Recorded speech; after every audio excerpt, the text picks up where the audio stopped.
Yeah, let's do it. It's easy to sum it up. We're talking about practice. Because it's about as casual as it gets. What's the problem now? That's a clown question, bro. I think we ought to send him beating at least. World champions! Start playing with some jam in here. Let's go. Philadelphia, looking as only you can look. Woo! Here we go, here we go.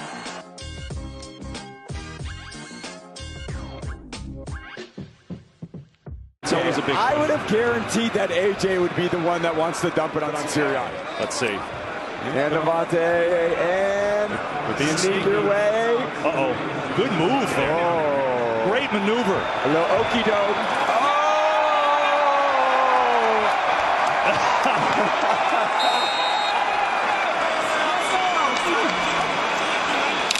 The best shower Nick Sirianni will ever have.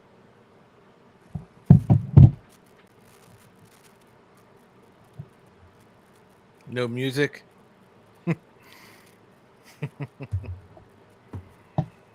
Hold on. Defended by Simmons. Is this the dagger?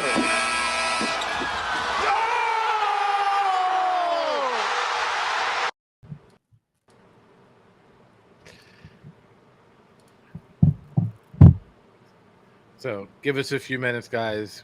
Give us like 2 seconds. You know, we have... 3rd and 16. Mahomes rolling out. Looking, firing, intercepted! Picked up by Cooper DeJean. Gets a block. DeJean is in. Touchdown! Ooh.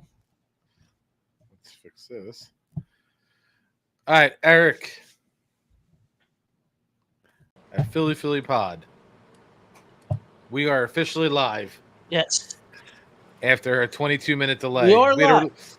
We had a bit of a rain delay, guys. We apologize. So we are live right now. Yes, we are live. We are live on YouTube. We are live on Facebook.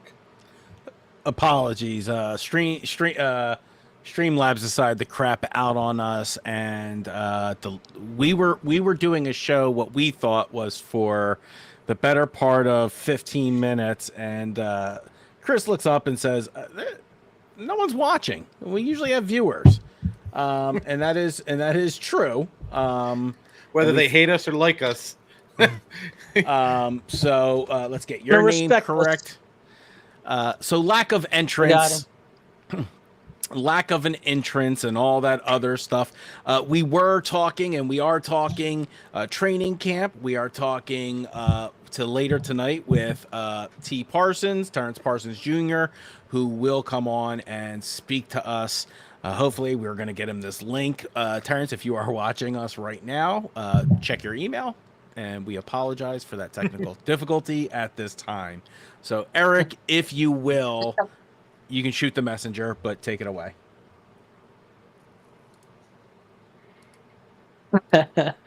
All right, everyone. Welcome to the second all-new edition of the Philly podcast tonight. Brought to you by the Broken Bell Network and sometimes Streamlabs. I'm Eric Perugini. That is Chris Lahiff. The sexy voice you heard was Keith. You're and damn right. We are tonight going to be talking about the Eagles the eve before the first preseason game, some training camp stuff, and like Keith said, we will have Terrence Parsons on a little bit later. Hopefully he gets the link, and we can talk to him about some Dallas Cowboys stuff going on, because as usual seems to be a lot of drama with the boys in the off season. So, and this time it just happens to involve his bro, the little bro. So we'll see what happens here. So Chris, Keith, let's try this again. How are you? Yeah, I'm doing good. So Keith, how are you? Your summer's coming to an end. Your movie phone career came to an end, but I feel like I heard movie phone's coming back. Movie phone is coming back. They are bringing it back for a limited time engagement for the Toxic Avenger. No shit. Yeah. Yeah, I don't. It's hello and welcome to Movie Phone. It's not me. Are you sure? I think that I think the number went out of service like a decade ago. I know like you're like really in 2015. I think it was like a variation of it still out there, but yeah, it's coming back so people can for the nostalgia. Hey, we're live on Twitch apparently. Live on Twitch. So let's talk about camp, guys. Like camp is the place where guys get hot or not, right? So where are we kicking this off in terms of what have you seen during camp that has really gotten your attention and makes you excited for the team? Jalen Hurts is a psycho. Yeah, man, he's actually like just so calm, cool, collective. You're not really. He's like, yeah, it's 102 degrees. Heat makes you a wimp. Yeah, he's just real chill right now. He's getting real zen until he needs to be an animal, and that's where I need his mindset to be. I'm happy with that. But yeah, I think they were doing OTAs and stuff like that. In like 110, heat index out there.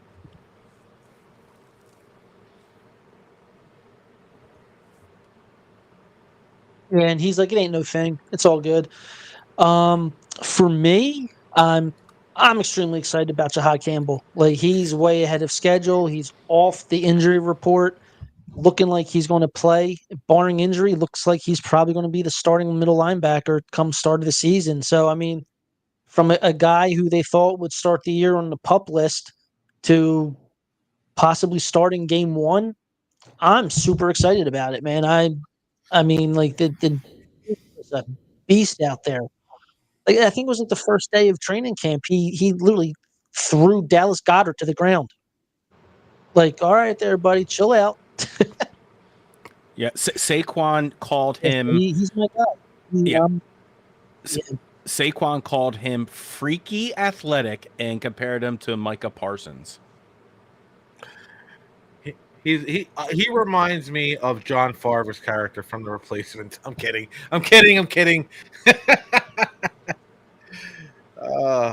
How crazy he was. Yeah, man. Jesus I mean, Christ. listen, that's a hell of a testament when you have right. When you have Saquon Barkley saying, "Hey, he's up there with Michael Parsons." I mean, the talent's there. I mean, we know the talent's there. He's an Alabama guy. You wouldn't have been drafted in the first round if he wasn't. I know they have busts. But like you said, he compared him to Micah. He also said he's raw. So, like, he could be running out there with all the talent in the world like this. And it's like, you gotta slow your roll. This is the NFL. You're not going to blow by everybody. Not in this league. You're not. As Bertier told Campbell and Remember the Titans, you're going to leave somebody open to get blasted if you just think you're going to run by everybody. Yeah, that's the way the NFL is. That's good. There's eventually a wake up call that comes along. They'll get the first pop that makes them realize, oh, this is a little different. Who was it? Oh, I can't even remember. Yeah, but it was. Do you remember last year? It was the Carolina Panthers game, and CJ laid out that rookie receiver, and they had interviewed him late in the season or later on in the offseason. Like, when was your welcome to the NFL moment? He's like, when CJ Gardner-Johnson hit me. You go back, and the guy just posted the video a couple days ago. Reggie Bush's welcome to the NFL moment with Sheldon Brown knocking him into the upside down. So, it's part of the football life. They're gonna get hit. He's not gonna get blindsided, but because you can't do that anymore in the NFL. But he's gonna get his bell rung. Well, to your point and also to Eric's point, if this is the worst we're kind of hearing about Jahad Campbell right now, then a rookie doing rookie things is kind of expected. It just tells us how much depth we now currently have at the linebacker. I mean, obviously, Zach Bond, moving along as well, healing. But I believe he is also not, he's obviously not been participating in camps because of his injury. So, and then you've got Cooper, Cooper moving over to safety, not full time. I know he's going to be, looking at that. But this is not a bad place to be in, Eric, right? I feel like having this depth is exactly, even calling Jahad Campbell a rookie, not a bad thing to say because he's a monster.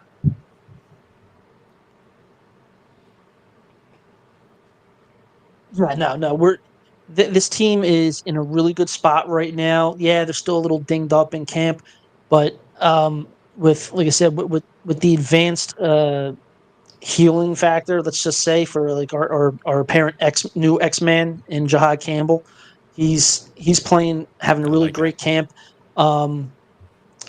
Zach Bond, he's been, like you said, dinged up. He's been dinged up, and but he's going to be there. And don't forget, we still got Nakobe Dean, who's back. He's back on the field running. And so he'll be back. But I mean, I think he's going to start the year in the PUP list, so he'll miss like the first 6 games. So I mean, you have him in your back pocket at linebacker. You still have Jeremiah Trotter Jr.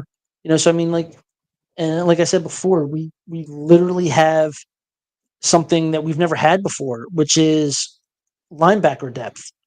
For a team that for years never valued the linebacker position, we're now kind of overloaded. Like, we got a lot of great young talent in that position.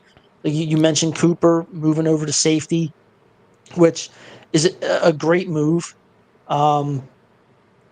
That's just going to help out how do you say tremendously. his name? I mean, it also shows his versatility. Ukuronkuo? Is that how you say that guy's name? Akuba? I think it's Akuba. I think, yeah, something like, yeah. And you got Mathis still at line. It's definitely something out of Marvel. Yeah, there's like a lot of edge depth that they're still playing with right now. You got Josh Uchi, Aziz is obviously, so they're still, I think, refining like the game plan, but it doesn't. I don't say we have a firm depth at edge, but the edge group is definitely coming into some sort of fruition. Like you said, we haven't seen in years. The team just didn't simply seem to care about it. Yeah, no, we have a bunch of people, some newer guys, and they are sliding in just where you want them to be. Like, they don't have to be anything special right away. They just got to learn the system. They got to get comfortable. They got to learn Fangio. He's got to learn them. He's another linebacker, right? Yeah. Schmale? Yes. Yeah? Like, you've got Schmale, and I think Orjamo. Yeah. There's a lot of names I have not figured out yet. I'm not going to lie to you. I'm going to wait for the announcers to hit it first, and if that sounds like it catches on, that's what we're going to do, or we're going to nickname them up. That's what I got to do. Like, because some of them, like, I don't want to like embarrass myself or insult anybody. You know what I mean? Right. Sorry about that. No, guys. I hear you. I totally hear you. TP, welcome to the show, my guy. Look at that with the Kelly Green in the background. Yeah. I think we're converting him. He's from PA, so it's happening. Yeah, my dog was going nuts in the background. I'm like, what? My dog never barks like that. So I go upstairs, and Jeremy from the pool, the manager, was at the pool, dropped off Melissa's phone because she left it at the pool, and she went back to the pool to look for it. I'm like, oh, the Keystone Cops, man. TP, I don't know if you missed it, but I wanted to get your reaction. Saquon Barkley has compared Jahad Campbell to I don't know if you recognize this name, Micah Parsons. Did you hear about that? I seen that. He said he reminds me a little. He said a little. Okay. I don't think people put enough emphasis. I did. I was like he also said he was raw, because I'm not, I'm a Micah guy. You know where I stand on that. So, what's going on, my man? I'm good. Jahad Campbell, I like Jahad Campbell. You know what I'm saying? But is he gonna have a similar year one to Micah? I highly doubt it. No, that's it's insane. different. That's insane numbers. We're talking. So you're talking. So just to get into it, there's only like two other guys that I can say that have Micah numbers, and they get paid a lot of money to do that. And we got Watts, and you're looking at Myles Garrett probably is like the only two other guys that I would say that have if you're talking about average per season, they're both in the 12 to 13 range. For sure. Yeah. Yeah, and then and also it's a completely different situation. Mike came in, Mike was started from day one. His talent is unhinged. He's fast off the ball.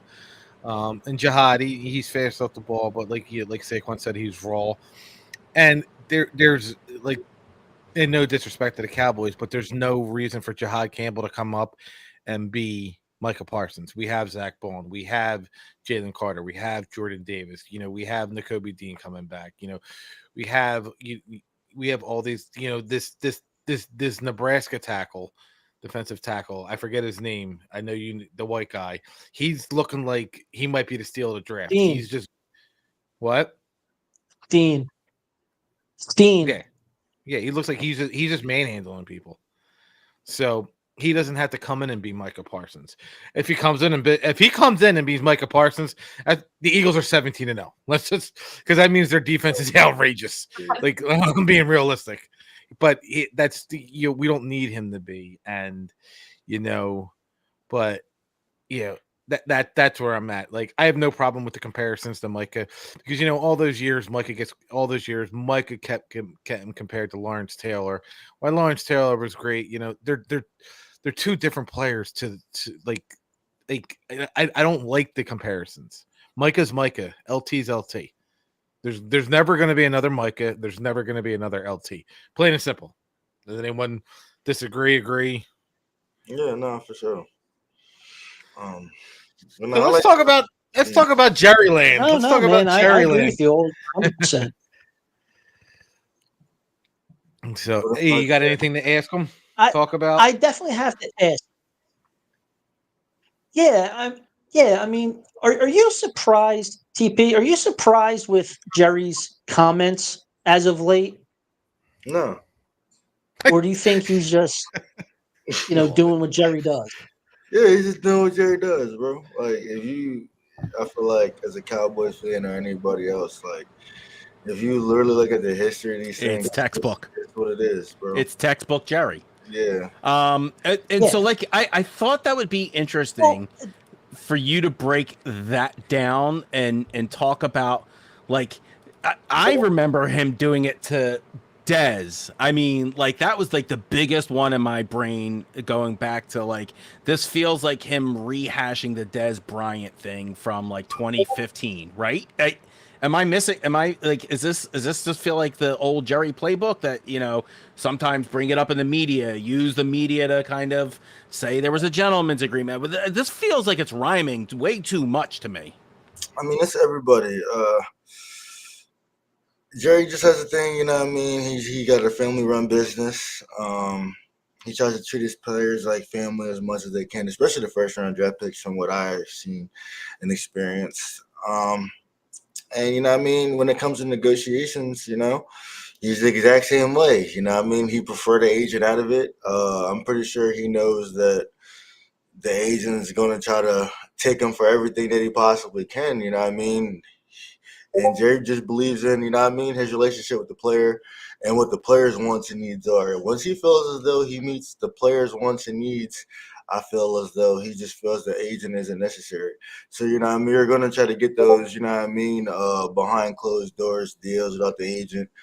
And I think that's just what it comes down to, just a power struggle between Jerry and the agent, both at the top of the game.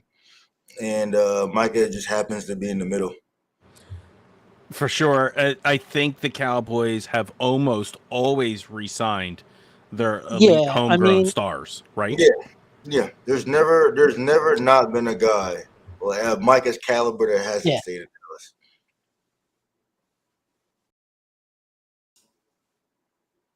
The only one you can kind of Yeah. mention is Marco Yeah, I mean Murray. that's why it's like I find and Keith, you brought up where he said something. Right, right. I was just gonna say Demarco Murray's one of them. I mean, he even downplayed Zeke when Zeke wanted that extra money. But you knew it was like I had no doubt from the beginning that he was definitely going to like that they're going to at some point come to an agreement. Like this is all part of the game. It's all part of the tactics. And I mean, like I really don't have any doubt that he will finally get a contract done because I can't see them letting him go to like the whole season and then try and get something done afterwards. I can't see it. Yeah, I mean, if he starts the season without a contract, I think the next logical explanation is the franchise tag. So, Well, they I can think do that up to twice, right? yeah. Yeah. Okay. So, and I mean Right. that's something he's done. They've played with the franchise tag. They've they also I think they prefer to like backload their deals, right? Bonuses, you got pro bowlers, but like Typically they try to, but I mean that's just not the game anymore. You know, no now guaranteed mega money, right? That's what's up front. Everybody want guaranteed money and front loaded contracts. Yeah. And what do you think that does for like, I think the Dallas was like so, or at least the front office was so dead set on doing the CD extension. Do you think this makes Micah jump the queue to some degree? What do you mean by? So like, how do you think they juggle more than two major extensions at this point? Same way they handle Dak and CD. Okay. I feel as though last year they should have tried to get all three of them done at the same time, like everybody was kind of suggesting, and Cowboys kind of like held off on it, and we're paying the price right now. Like I keep telling people, it's not about money. If it was about money, Mike would have been signed a long time ago. It's not about money. It's just they just like dragging it out. Yeah, I mean, like so earlier today, I was scrolling through TikTok, and I came across a live video, and I was it was an Eagles fan and a Dallas fan were doing a live, and they invited me on, so I got on. And the Dallas fan is raging out. He's raging out against Jerry, and he's like, "Can't believe we're doing this again. Why do we have to do this? This is always Jerry's way. We did it with CD, he did it with that." And I'm like, I look at it this way: the way Jerry Jones is acting, I feel like he's all about the business. I don't know if he cares about the winning anymore because he's making money. I could be 100% wrong. I know the guy wants to win. But for me, this is remnants of Norman Bremen when he owned the Eagles in the 80s and 90s and how he never wanted to pay his players. And, we ended up losing to Keith Byers, to Reggie Whites, to Keith Jacksons. It's not necessarily as though he doesn't want to pay him because he wants to pay him. It's just, I don't think people realize. He wants to do it his way. Yeah. I mean, yeah, he's the type that he want to win his way and nobody else's. And I mean, that's fine. They do things their way, and that's fine. Yeah, but you can't mess around with the caliber talent that Micah is, right? And so Micah's going to lay down, like, if you want me and you want me to be here, pay me and give me the longevity of the contract, right? That's not even it. Like I keep saying, like that's not the issue. The issue, I feel like, it's the free press. Every day that Micah goes unsigned, we're going to talk about it. The media is going to talk about it. And it's just, I think that's just what it is. You know what I mean? That's why CD didn't get signed a week before the season. Dak got signed the day of the season. You know what I mean? That's just how they want it. I just think people don't really think about the hundreds of $1 million of free press that, that Jerry gets every offseason when he does things like this.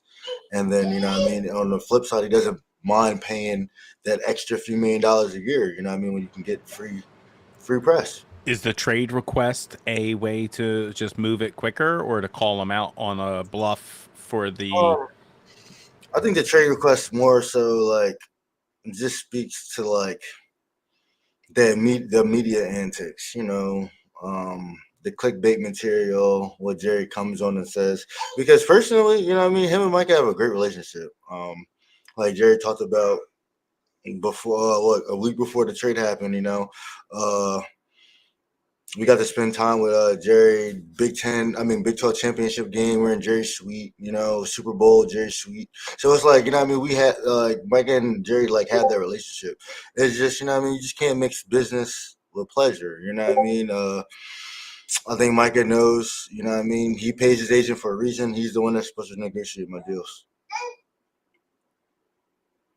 And that's really the holdup, I believe, really. Just the power struggle between Micah's agent and Jerry,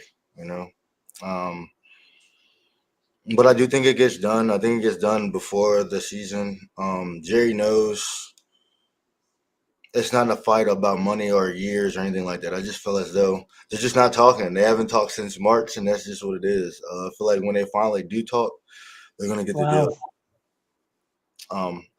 You can say wow, but it's the same way with CD and Dak. Like the whole time CD wasn't at camp, they weren't talking. They get each other on the phone. They iron out the deal. Same thing with Dak. They hadn't talked the whole time. A couple hours before the season, they talk. They iron out the deal. But Mike is there. Mike is at camp. He's not practicing, but he is there. He's actually getting a lot of high praise right now from the coaching staff, saying he's taking a big leadership role in this. Whatever's happening is happening, they still notice that he is taking that step forward for the team. Yeah. So that's, I don't have any doubt in my mind that Mike is going to be playing against us week 1. For him to not show up at that game would be ludicrous across all points on the board. Is this like kind of Micah's way of like saying like I'm still keeping one foot in. I'm obviously going to be there. I'm gonna know the plays. I'm gonna know everything, but it also allows him to kind of say like at any false move or anything he doesn't like that gets done, he can say, "Okay, I'm out." Not necessarily, because the Cowboys in the situation have all the leverage. Technically, they have 3 years of leverage still. So it's just like it kind of puts Mike in a bind. The trade request is, I think, was exactly, what Jerry took it as, just a way to, get back to the table.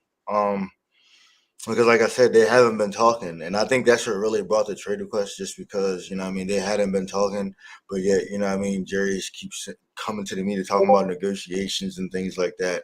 And then, the other things that he does say that, people may or may not take offense to. But no, I just know Michael will be paid and he'll be in Dallas because, I just think it's just a pride thing. Jerry really thought that he had a handshake deal with Micah, and Micah is just like, listen, like, yeah, I might have liked the deal that you offered, but I told you, like, without my agent, none of this goes through, and that's just where it's been at. I think Jerry's just seeing if Micah's going to fold, and Micah's seeing if Jerry going to fold. So we're going to see who wins the stalemate. Yeah, that was funny that you brought that up about just a second ago about the contract, because I'm looking at a quote, which it's so funny. I'm looking at a quote from Jerry Jones, which it came across from Yahoo Sports via the NFL Network, and he says that he bought the Cowboys with a handshake. It took about 30 seconds to get done. He's like, we have a contract in writing, yet we're still talking about renegotiating it. And he says, so much for that. And I was like, it's so funny how you just how you worded your last statement. And I saw that quote, and I was like, yeah, that's it's like, so Jerry, it's what the kids call trolling. Jerry trolls. Like I don't know what to tell you, but like it's America's team. Like I'm not an idiot. I know why it's got that moniker. He does have that swagger, that American swagger. So I do get it, and he operates like that. I just have always felt, and boys, you can all tell me if I'm wrong or not, but I always felt that the GM and the owner should not be one and the same person. It's just the way things have always been in Jerry world, man. But I mean, I agree with you. You know what I mean? It's a lot of conflict of interest, you know? Yeah, because as the owner, right, the guy signing your checks, he's the CEO. You want Mike to have a great relationship with him, right? And when something comes up, he doesn't want that to be a operational issue, because then that will always bleed over into personal. And so Jerry's not protecting himself, even though he may like this control. In order to have meaningful long-term relationships that aren't built on power or mistrust, you probably shouldn't be doing too much. And I feel like he has always done too much. Yeah, but you know what I mean? Hey, he built it from the ground up, you know. So I just give him that credit, and I just try to, you know what I mean, just, hey, you're setting your ways. I understand the older generation, they're setting their ways, they're hard to talk to, especially a billionaire. So it's just like, you know, it's just not too much you're gonna do to change anything that's going on. The only thing you can really do is just go through the motions. I think the only situation you can really compare it to is Dak's situation, because you know through it all, Dak really like stayed solid, stayed silent, and just went to work. I think that's the approach Michael was trying to take until it just kind of like proved too much for him. Mike is not really the type to hold his tongue, and I just think you're just seeing that, you know. What do you think about the calls for Jerry to sell the Cowboys, which is not the first time it's happened? But what do you think? I like Jerry, man. For everything that you can say negative about Jerry, there's always something positive you can say about Jerry, and that's just where I'm gonna leave it at. Like, I like Jerry. Anytime any interaction I had with Jerry was always a good one. Um, I kind of see his side of things. You know, people can say, "Oh, it's the team," but if you really look at Jerry and the situation of the Cowboys, like, and especially with not spending a lot of money in free agency and things like that, he still puts out a great product. You know, and the product that you see on the field, you know what I mean, regardless of the injuries and things like that, it's still a great product. You know what I mean? We're always going to sell tickets. We're always going to be talked about. I just feel as though, like, he doesn't get the credit that is due all the time. If you look at the teams that spin next to us, they're all really bad for the most part. I don't think he gets the credit for actually knowing the game of football and actually being able to put a competitive team out there doing the things that he does. Yeah, I mean, I have to say, I've always, even though he's the owner of the Cowboys, I've always had a weird respect for what he's done and made the Cowboys into. Kind of reminded me a lot of George Steinbrenner back in the day with the Yankees. Um, and you're right, it's like that old school mentality. It's that kind of stuff like that, and I look at Jerry and I start to laugh. I'm like, all right, well, at some point this guy's got to let his son step in and do something. I think he's Be worse. Jerry, but let's just. I think he's worse. Oh God, please let him take over then. So. Yeah, I'm scared. I'm scared of. I'm scared of Steven. I ain't gonna lie. I'm scared of Steven. Like, when the players know that they want to get when their contracts is up, they don't want to talk to Steven. They want to talk to Jerry. Why? Jerry, no. Like, you know what I mean? I started like, well, I like when Jerry brings up Dion, because like that's his favorite story I like to bring up. You know what I mean? When you know what type of person Jerry is, you know what I mean, in that type of situation where, you know what I mean, everybody was kind of telling him, no, don't do it, but he goes and does it anyway. And it was like, you know what I mean, y'all just don't understand. And then Steven put him up against the wall. You know what I mean? Like, damn, you put your dad up against the wall over a few $1,000,000? It's crazy to me. But, you know what I mean? Hey, that's the type of guy he is, man. Like, I just pray. I pray he just stay in charge of the cap and let somebody else take over everything else. Because, man, I don't want to see him in power. I swear I don't. I swear I don't. So, So okay, Eric. go ahead, Chris. No, No, you go. you go. You've been quiet a while. You've been muted by accident, I think. No, I didn't mute it. I didn't mute myself by accident. So what are your thoughts out of training camp? Like, I know, like, this is how ridiculous. And when me and Eric started this podcast in 2018/2019, it's because we couldn't handle like the bad sports talk radio. Mm-hmm. And then I go on Twitter. I don't know if it was today or yesterday, and Colin Coward, whatever his name is commenting on the way that Brian Schottenheimer is wearing his visor. Like, this is where we're at. Like, we're going to downgrade the Cowboys so much that we're going to talk about the guy, the head coach, wearing his visor. And listen, I'm good. Listen, I hate the Cowboys. But again, I'm also a realist. Like, you're not going to sit there and downplay a coach's ability to coach because he wears his visor backwards. My coach shaved his head. My coach gave a speech in 2021 about plants growing and watering it after we were 2-5 or something, and we were all like, "What are you talking about? Win some goddamn games!" And he did. So we looked at him like he was a nut, but this is where we're at, like, in the sports world of being an analyst and talking sports. Is, oh my god, I don't like the way he wears his visor at practice. What, like, are we for real? Like, this is where we're at. That's calling for you. That's calling for you. I just like I saw Brian Schottenheim actually made a comment that he did. I loved it. Okay, yeah. So, it was great. Listen, and they're not trying to get distracted by that, right? They're not trying to. This isn't. I know you guys are all used to the Chiefs and like the Taylor Swift of the stuff and the poppiness of it, but bro, we trying to play football and watch football. And we're not worried about the fashion. We're not worried about worry about that silliness later. But if that's your comments, I need to know how these guys are doing. I need to know who's on pup. I need to know who's, and you're right, Fuzz. No one's taking those guys seriously. But look, Brian had to actually make a comment on it, right? He had to respond to it. So he's wasting his time on that situation. So is it a distraction? Maybe. But I feel like Dallas always has a distraction going on. There's always something. But that's the way Jerry likes it. Yeah.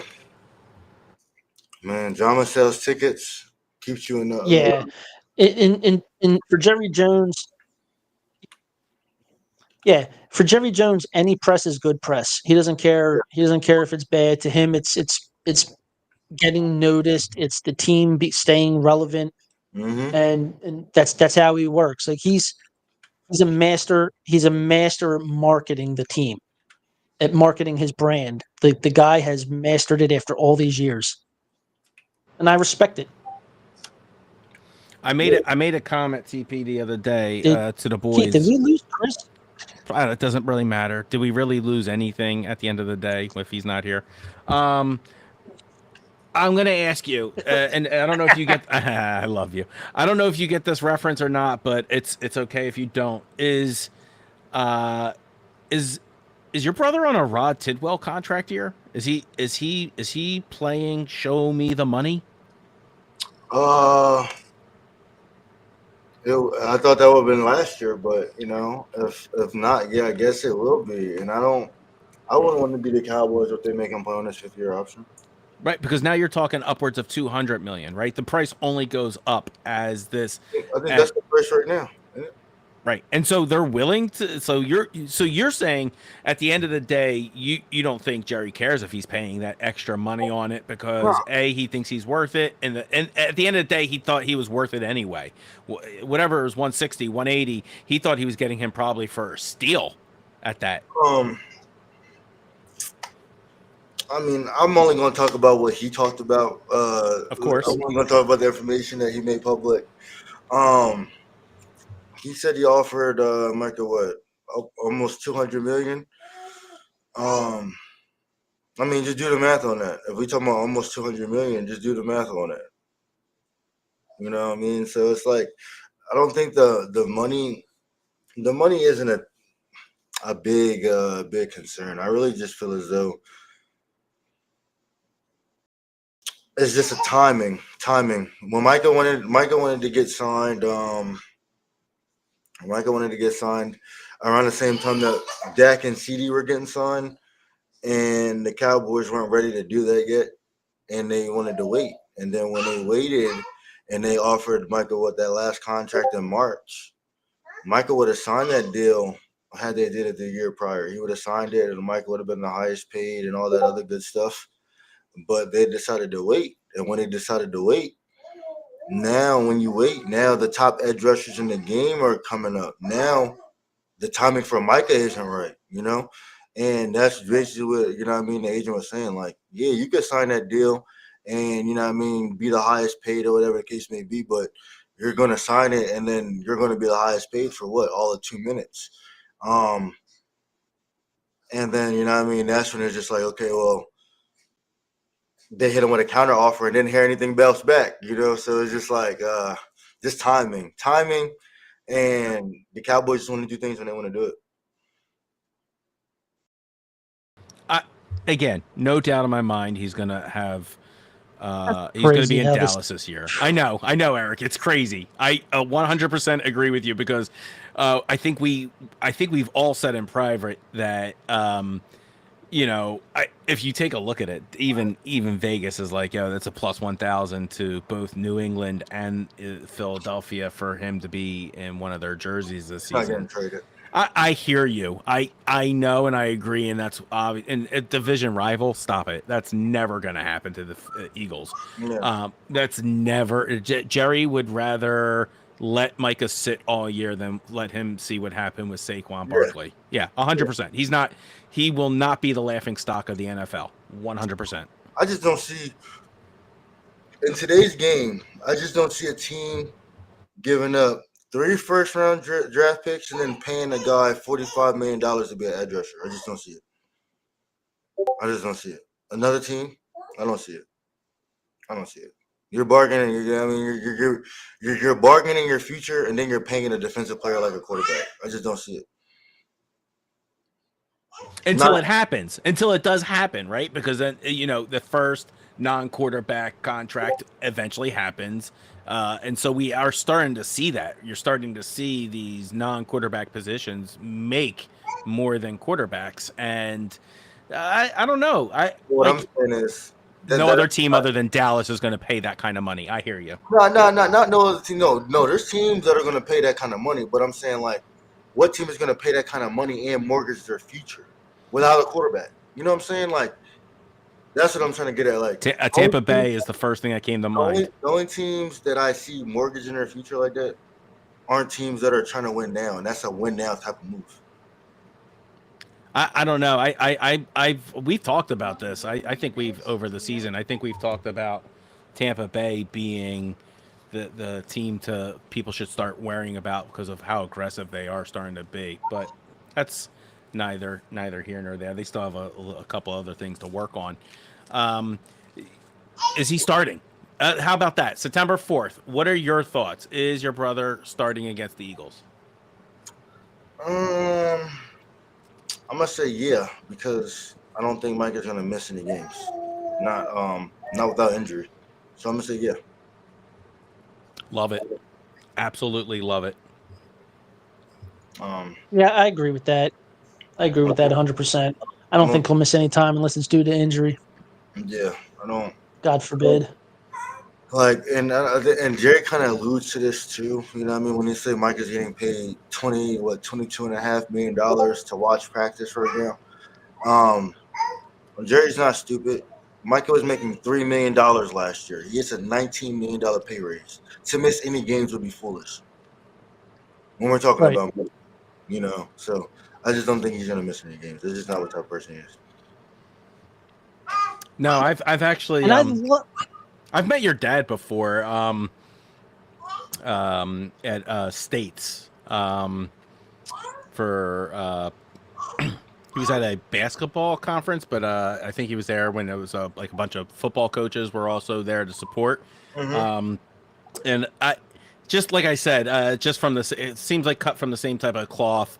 I think Micah, he's more about football than the money. Sure, the money is obviously, but the man's talented, right? So like, I think he already knew he was destined to play it, and I think he wants to be the best at it. I think this does get in his way. I don't think it will prevent him from being the best edge rusher in position. I don't really at all. No.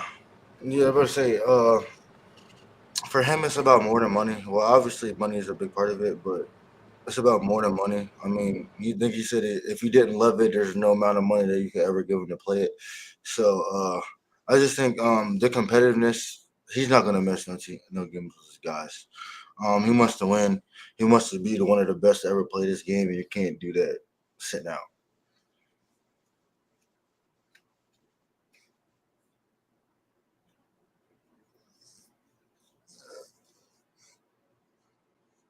Oh, where'd he go? I was just going to ask Chris if he had anything he wanted to say, and he's gone again. Nah, you got some questions for him, so you lead the way. No, I literally am like sitting here. So, well, I really don't have one at the moment. I'm blanking. Just what do you have for the Cowboys season? Like, what do you have like a prediction? You have division winner. Do you have wild card? Getting the wild card. Do you have them getting past the divisional round? Their kryptonite. What do you got? What do you got for us today? 11 wins. Is that enough to win the division? It might be. It might be. I don't see the Eagles as more than 12. So I'm gonna say yeah, about 11 wins. I feel like 11 wins are gonna be right in the thick of it. Has there anything been in camp that stood out to you, shocked you, or really disappointed you yet from? Shocking me right now, Jadon Blue. I feel like he's doing a lot of the right things from what I'm seeing, from what I'm hearing. Doing a lot of the right things. He's starting to get those reps with the ones. I didn't really see him. From what I've seen in college, I didn't see him getting those early reps like he is right now. So that really shows me he's earning his keep. When you guys talk about the steal of the draft, I think Donovan Ezeriku. I think as a pass rusher, he kind of went a little under the radar as far as like talent and everything goes. But I mean, he had 16 sacks last year, and he comes in this year in the Dallas Cowboy training camp using year 4 pass rush moves. Like, who taught him those? So I think he's kind of shocking me a little bit too. Disappointing. Mozzie Smith, man. I thought he'd be further along than what he is right now, bro. He's so bad. like I don't know if you would post the video or the great Ernie posted the video of your offensive line just pushing him back 15 yards, and we're like, I don't know if this is a good thing or a bad thing because it either means teams are rushing for 300 yards against the Cowboys, or like they were trying to play devil's advocate. Like, Mozzie Smith is really looking to be the bust that he is. I wouldn't say a bust yet because he is doing good things. I mean, the clips, clips are one thing, but they're never, especially the bad ones, they're never gonna show the things that you're doing well. So I'm not gonna harp too bad on him. That clip was definitely disappointing. Definitely disappointed me a little bit because it's just like being a football player. That's just never something that should happen. 7-10 yards off the ball is just never something that should happen at any level of football. I mean, you're talking about Donovan Ezekiel. I'm not even trying to say his name. I mean, I don't know if I would say steal the draft, it seems like he dropped in a lot. He had the first round pick talent. Yeah. He just for But some reason or another he never. I'm about to say he wasn't even. I don't think he was mocked in the first round, which is crazy. Like I think they had Mike Green and But other. he held out, right? Didn't Donovan hold out? This season. I think he held out on his rookie contract. I Oh, remember. no, he didn't hold out, but yeah, they were. He attended everything while they were going through the negotiations. Okay, I think as always, listen, he's used to that guaranteed money from college. NIL. Yeah, I mean the NIL portal. He's so and that's changing a lot of mindsets of even journeymen in the game, right? So like they're like, yo, these kids who are coming in from college had guaranteed money. What are we doing here? So I do think that mindset is changing. Obviously, those contracts that are coming along. I did hear that your brother is kind of mentoring him a little bit and trying to he's fifth year now, so he's got that experience. He can speak to it. How do you think he's taking that role on? I think when they got the older guys out of the locker room, that kind of like really opened up the main leadership role, and I think he kind of like took it and ran with it. He's been doing leadership things, but I think now he kind of like really embraced that role and knows that like he's the voice, he's the leader of that defense, and I think he's taking the right steps. I just wish that this contract thing wasn't an issue, so that he can really do what he wants to do and get his guys ready for week one. That's an agreement. That's an endorsement. Is that his niece or nephew? I'm only getting hair. Nephew. That's Micah's nephew? Yeah. Yeah, awesome. How old? He's about to be one next week. One? God damn, he looks huge, bro. Jesus, that's not a 1 year old. That's a lie. Yeah, he's about to be we got no teeth yet. Let me check out. Show me them elbows. I could tell how young he is from the elbows. Oh yeah, that's a 1 year old. That's no elbow. That's a no elbow. Wow. Oh, dude, all the Parsons come out. Your dad's a big dude too. I told you, I met him in person. Your dad's tall. I mean, my dad's side of the family's kind of tall, but my mom's side of the family's kind of huge. Damn. And here's me and Eric, not tall. My mom's like 5'10", 5'11". My uncle on my mom's side, they're all like 6'3" and up. I got a great cousin, he's 6'7". I got a great uncle, he's 6'7". I got definitely blessed with size on that side for sure. I think I was standing on Eric's shoulders. I'm 6'8". Like I've been telling people, Micah's not even the greatest athlete in my family. Whoa. Okay. Please expand on that. Micah might have, the NFL and everything on his jacket, but like the best pure athlete in our family was easily my cousin Jeff Davis. If you need to, go look up the highlight tape. 6'8", wide receiver, DB, and he could have been everything that they said LeBron could have been in football. Jeff Davis still high. YouTube that. YouTube that, and you'll see what I mean. Just a family of athletes, man, for real. Basketball and football. I'm jealous.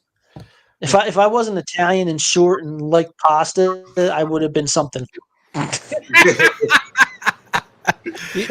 You could still be Adam Sandler's stand-in, 100%. No, he do look like Adam though, a little bit for real. Though. Oh God.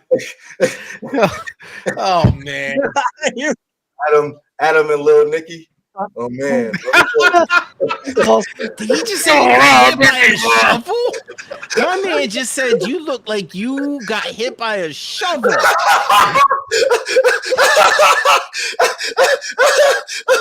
not what I said, but you know what I mean. You know what I mean, though. You said what you said. Stand on business. That's a first. That's the first. I love. Oh boy, that was pretty funny. That's awesome. So are you? Roasted. So are you? Getting roasted here. Like, how am I getting roasted on my own podcast?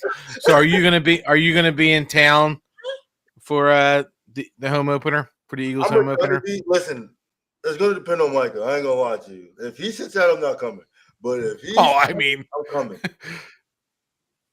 Yeah, we'll definitely have to link up. My dad will definitely be there. He's bringing like 2 buses full of people. It's gonna be a good time. Good. Yeah, no, we'll definitely have to link up. He did too when we were at States. Your dad always moves with an entourage. I will tell you that. I will tell you that. We're trying to get tickets, but they're just 8. They're like 8. The cheapest tickets. The tickets are crazy. It's just, if I go, it's gonna be strictly tailgating. Yeah, I'm already off work that day, so if he's strictly tailgating, I can do that too. Wait a minute, hold on. Yeah, I can watch the game everywhere. You know what I mean? That we could do. It's early enough in the season for me, warm enough. I will definitely tailgate it. Warm enough, I love it. Oh yeah, I ain't gonna lie to you. I'm a complete bitch when it comes to the cold. Yo, that's why I moved to Dallas as soon as I possibly could. I hate the cold. I've been trying to get my wife to move to Florida for years. Yo, it was Dallas or Florida for me, like where I wanted to move to, and you know what I mean. Yeah, I was happy he got to Dallas, man. I was praying for Miami and Florida. I ain't gonna lie. You know, that's cool. All right, we'll definitely link up. If you're going to do the tailgate thing, I'm already off work. I already took off work. I had every intention of going to the game for the banner drop. I saw the first one, and I guess the second one it's not in the cards. You know, we can do a pod in the right in the parking lot. We got you know, Keith got the mics. I got a gimbal. I'm sure, you know, we have a couple more other things in the works, but no, I like it. We'll get you. Show him your shirt.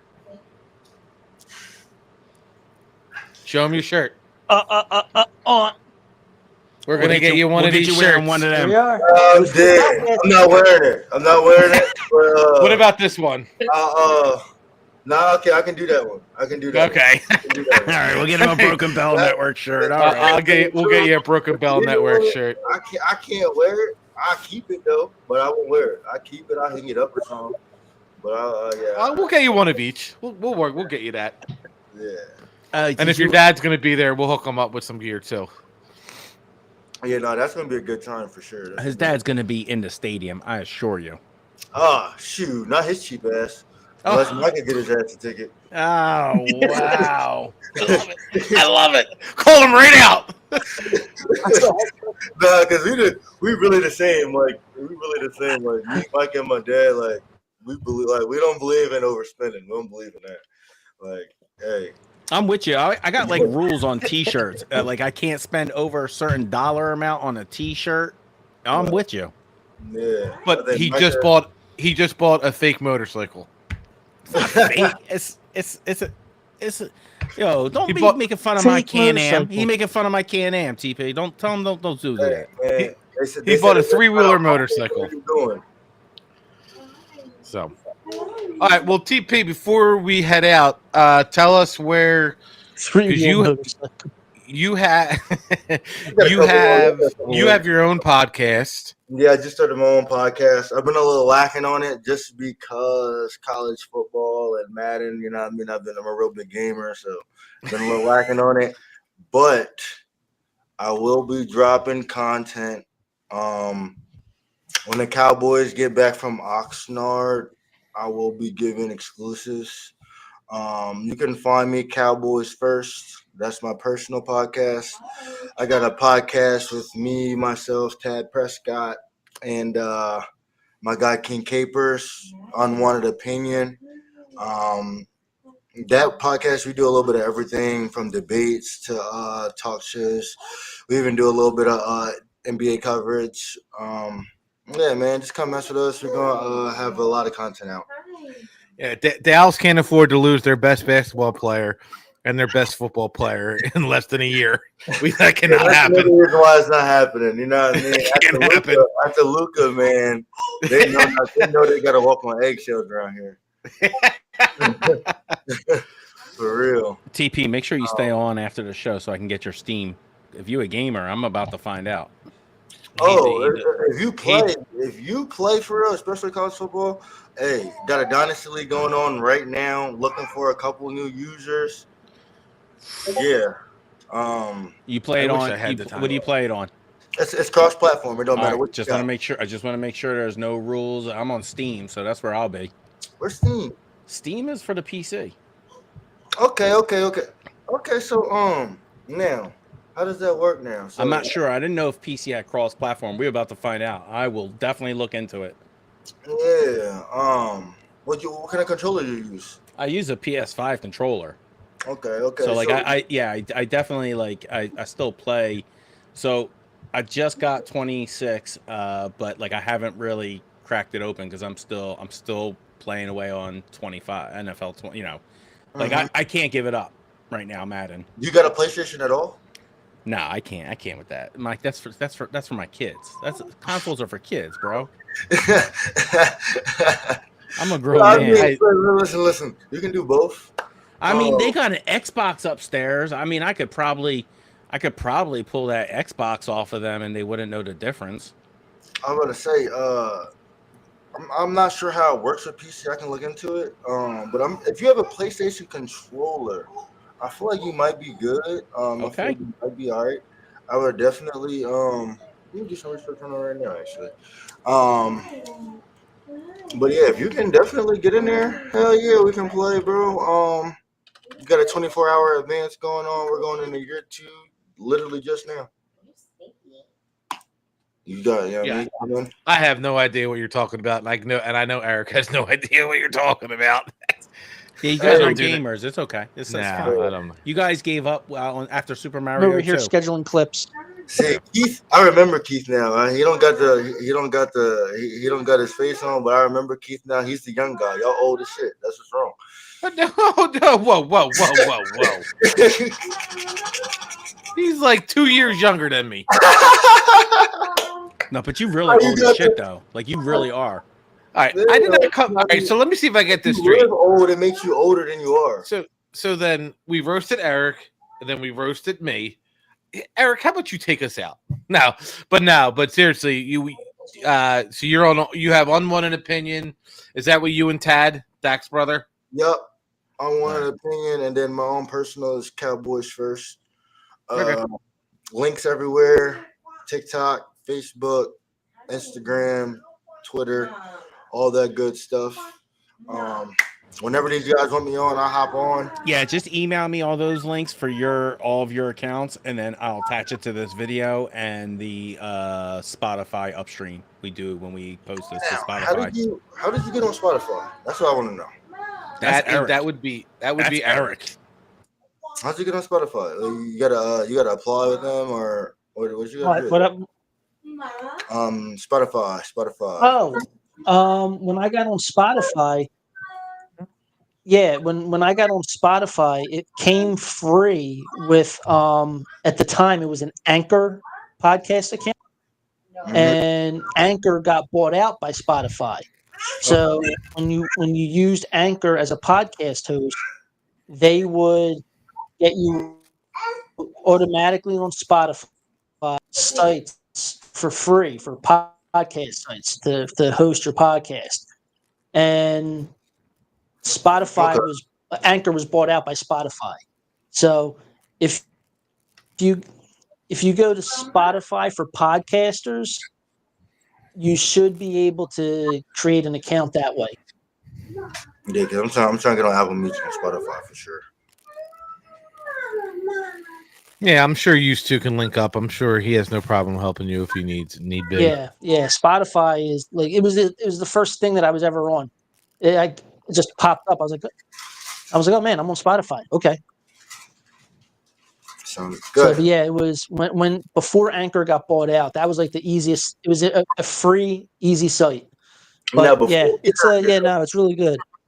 I got some questions for y'all since y'all the Philly guys. Oh boy, what's it looking at? What's it looking like out there, man? What's it looking like out there? Did y'all have a scrimmage or anything yet? No, I haven't heard anything. Not yet. No, and we haven't had joint practice that like we have it in the past. Who's my risers? Who's my shiners? What's your secondary gonna look like? That's really what I want to know. Like, what's your secondary? So it's funny. So we actually started the show out with this. Obviously, Quignon he's excelling at camp. Like he's clamping down AJ Brown to the best of his ability. He's getting praise from everyone. Obviously, we know Cooper DeJean playing the slot, but he might play a little bit of safety. I mean, they have him back there because Makuba's coming back from the shoulder injury, but they still have Reed Blankenship, Keely Ringo, and then who was the trade that was just made, Eric? Oh, Ja'Cory Bennett. Ja'Cory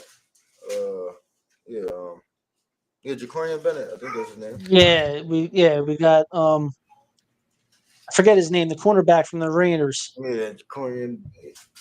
Now, the cornerback from the Raiders. We I'm gonna let y'all know right now. I'll tell you what I don't like. If y'all start week 1 with those corners that you named me, that's going for 400. Right, and I was just about to tell you, I feel like we've got a little bit of concern going on. Who's that? Eli Ricks, right? Well, so I think that's where Fangio has the most work to do.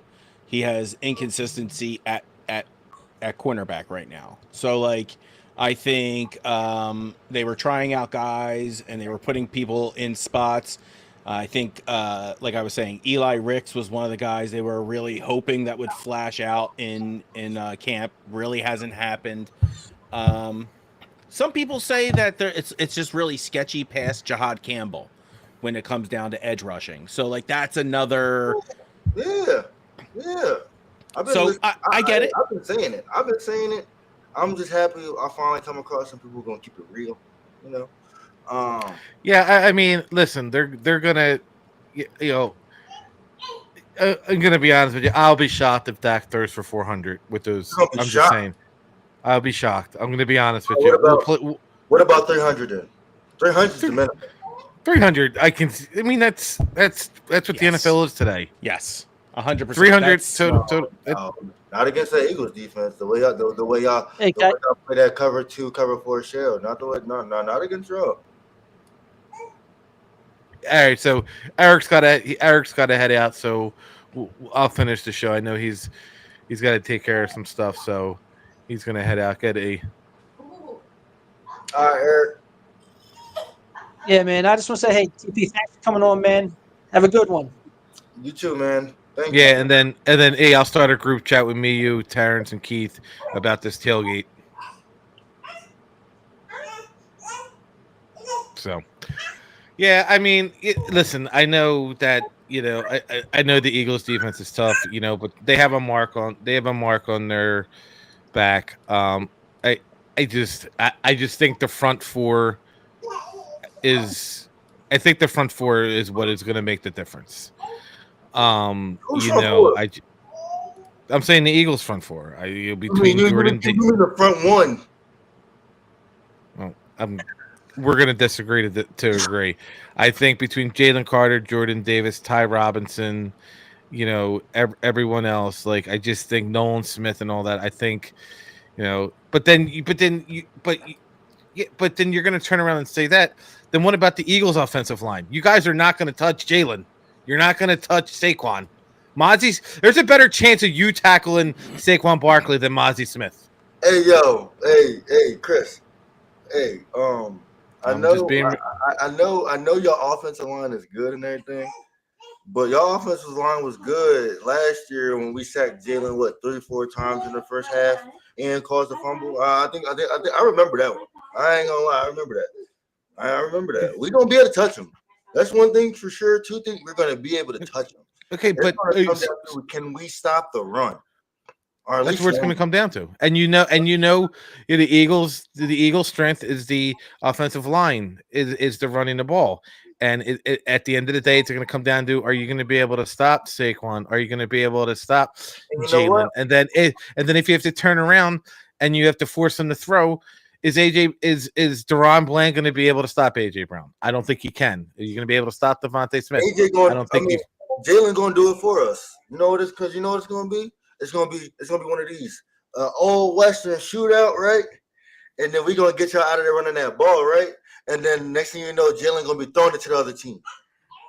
Oh man, you've like I'm not gonna talk trash. I will wait until the game. I just your prediction is a bit much for me. I respect it. I don't like it, but I respect it. I mean, listen, you're a fan, and like I said, it could get into a shootout. And I think it's gonna be like a 35, 32 game, 35. If it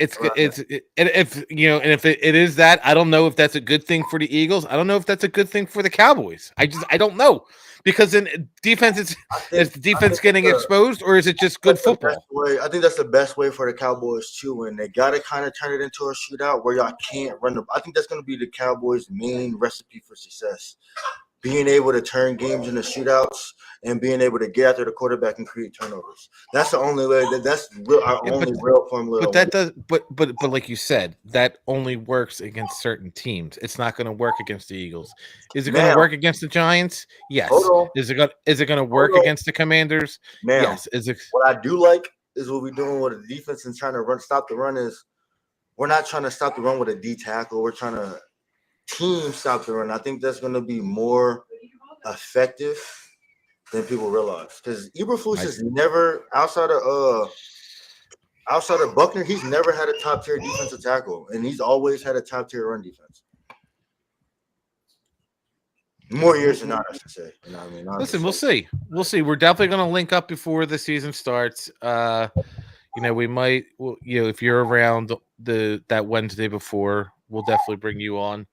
We'll talk some more, but like I said, I'm not. I in good conscience, just knowing how the Eagles defense has played, I can't just sit there and say they're going to give up 400 yards passing. I can't. I think Vic Fangio is too. I think Vic Fangio is too good of a defensive coordinator. I feel like he's more on the limiting points than the actual stopping of an offense. No. You know what I mean? I feel like a lot of times. I mean, if you watch a lot of your games, you guys put teams in position when you start fast. Anyway, you put teams in position where they kind of have to force the ball down the field. But the Eagles didn't start fast last year. They went 9 straight games without scoring a touchdown on the opening drive or a field goal. I mean, that's yeah. I mean, I feel like your offense really the grind away, long plays, keep that defense off the field. It's kind of like help things a lot. Yeah, I think that's what's going to come in. When offenses got the ball, you know what I mean, they had to kind of be rushed a little bit depending on when they got it. That's definitely gonna be a game for sure. I got Gertrude checking in saying, "Keep your hands off Jalen." Hey man, listen. But you know what? But so you're sitting there and you said the one player. Sometimes that's all it needs, and I am in no way comparing him to him. But Aaron Donald controlled the game, and he didn't have he had good players, but he didn't have Aaron Donald was a man amongst boys when he was out there. Donald, I was just having this conversation earlier today too. It's funny. Aaron Donald is a different guy. Mike is a different guy, but the way that they affect the game is two different ways. You know what I mean? The way you would use Aaron Donald isn't the same way you would use Mike. I feel like Micah's best asset is to play the second level defense. And then I feel like a lot of his damage can be done at a second level of the defense. Yeah, and if the Cowboys do make the playoffs, they got to figure out how to get Micah, because he has disappeared in games because the other teams have focused on him. I'm saying the other. When I say disappear, I mean other teams focus on him and they let the other players do it, and unfortunately, the other players don't step up. That's what that's what I mean. Disappear. Like everyone says, he disappears in big spots. It's not that he disappears in big spots. He does the Bill Belichick. Bill Belichick goes in. He went in. He would take your best player away and would dare you to beat him with someone else, and other teams didn't adjust. And that's just it. Just seems like since the Cowboys, since he's been in the league, you know, what's his name? McCarthy never made the adjustment. All right, well, we got to get him involved. And we got to have someone here step up, or we need the talent, and they just never had the talent. Yeah. Now, maybe the second round pick Ezekiel, he's the guy. We don't know. I think he's gonna be like a rusher. I think he's gonna be like a patching down type of guy at first. I think Sam Williams is gonna be our other guy on the side of Micah. He's more of a power rusher. He's a linebacker, right? No, he a DN. I guess you could say he's an edge. That's what I mean, edge. Because we had this conversation the other night because I think somebody made the Pro Bowl, or somebody was first team All Pro as an edge rusher and then made second team All Pro as a linebacker. I was like, I don't even know. It might have been. I think we were comparing T.J. Watt and Micah. Yeah, I think it was T.J. Watt. Yeah, I mean, edge is the classical thing, but you know, I mean, it's really defensive ends and outside linebackers. Micah is more of an outside linebacker than a defensive end, and the scheme of the Cowboys isn't beneficial to Micah, and that's just how that's the only way I can put that. If you put Micah in a system like T.J. Watt, where he has somebody to take his double teams, he has somebody to really, you know what I mean, really play off of, you'll start seeing the 20 sack seasons, the Micah in coverage, being able to do a lot more different things than just line up at defensive end. And I can't wait till they decide to make that change for Micah's benefit. Yeah, we'll see. Keith, you have anything else to add before we take us out?